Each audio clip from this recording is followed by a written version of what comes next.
सभी को जय मसीह की। हम परमेश्वर का धन्यवाद करते हैं इस समय के लिए। परमेश्वर ने हमें अब तक संभाल के रखा।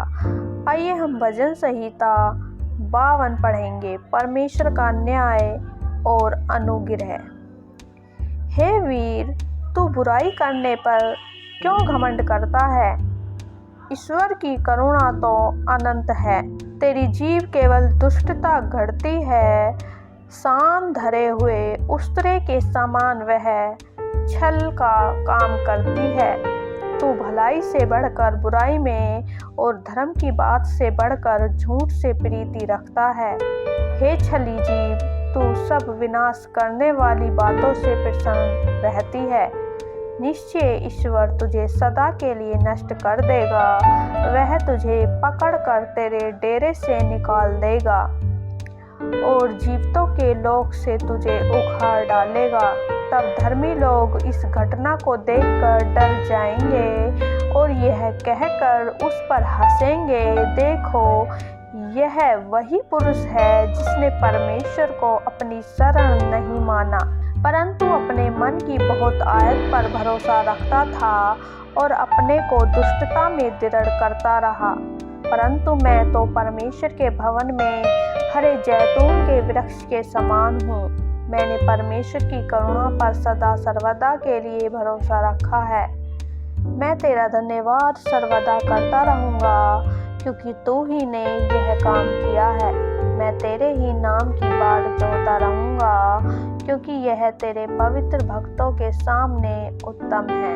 आमीन। भजन संहिता 52 में आयत 1 में लिखा है, हे वीर, तू बुराई करने पर क्यों घमंड करता है? ईश्वर की करुणा तो अनंत है। सच में मेरे प्रिय भाई बहनों, कुछ लोग ऐसे होते हैं कि बुराई करने में अपने आप को इतना ऊपर समझते हैं और उसे घमंड की बात समझते हैं।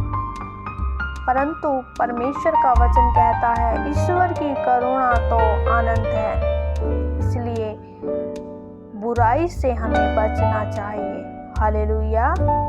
आयत 2 में लिखा है, तेरी जीभ केवल दुष्टता घड़ती है। सान धरे हुए उस्तरे के समान वह छल का काम करती है।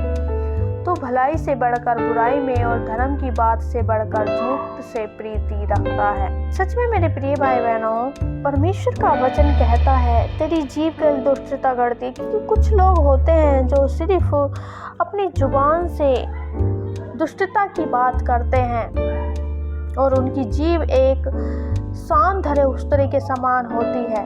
वह छल का काम करती है। और जो लोग भलाई से बढ़कर बुराई में अपनी प्रीति को लगाते हैं और धर्म की बात से बढ़कर झूठ से प्रीति रखते हैं, परमेश्वर उनकी छली जीभ को और सब विनाश करने वाली बातों से प्रसन्न नहीं रहता, क्योंकि वे लोग नहीं जानते कि ईश्वर सदा के लिए उन्हें नष्ट कर देगा।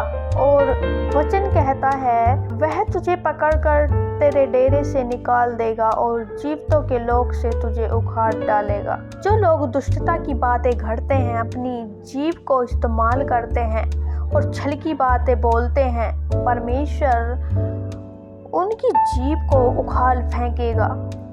और इस घटना को देखकर जो धर्मी लोग हैं वे डर जाएंगे और यह कहकर उन अधर्मी लोगों पर कि देखो, यह वही पुरुष है जिसने परमेश्वर का भय नहीं माना।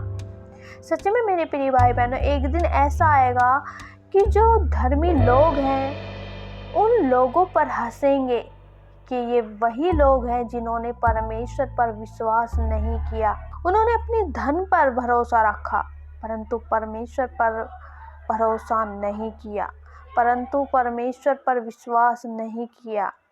हालेलुया। आयत 8 में लिखा है, परंतु मैं तो परमेश्वर के भवन में हरे जैतून के वृक्ष के समान हूँ। मैंने परमेश्वर की करुणा पर सदा सर्वदा के लिए भरोसा रखा है। हालेलुया।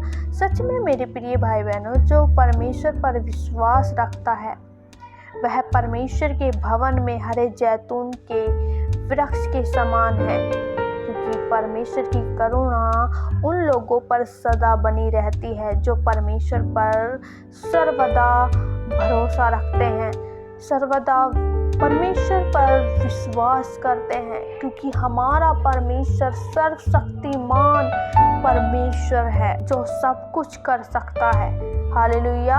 आयत 9 में लिखा है, मैं तेरा धन्यवाद सर्वदा करता रहूंगा क्योंकि तू ही ने यह काम किया है। मैं तेरे ही नाम की बाट जोता रहूंगा क्योंकि यह तेरे पवित्र भक्तों के सामने उत्तम है। जो परमेश्वर से प्रेम करते हैं, परमेश्वर पर विश्वास करते हैं, वे परमेश्वर का सर्वदा धन्यवाद करते रहेंगे।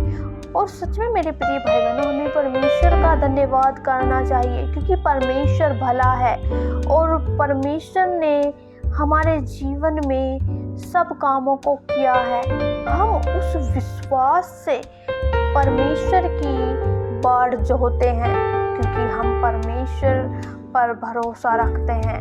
परमेश्वर के पवित्र भक्तों के सामने यही उत्तम है कि हम परमेश्वर की बाट जोहते रहें।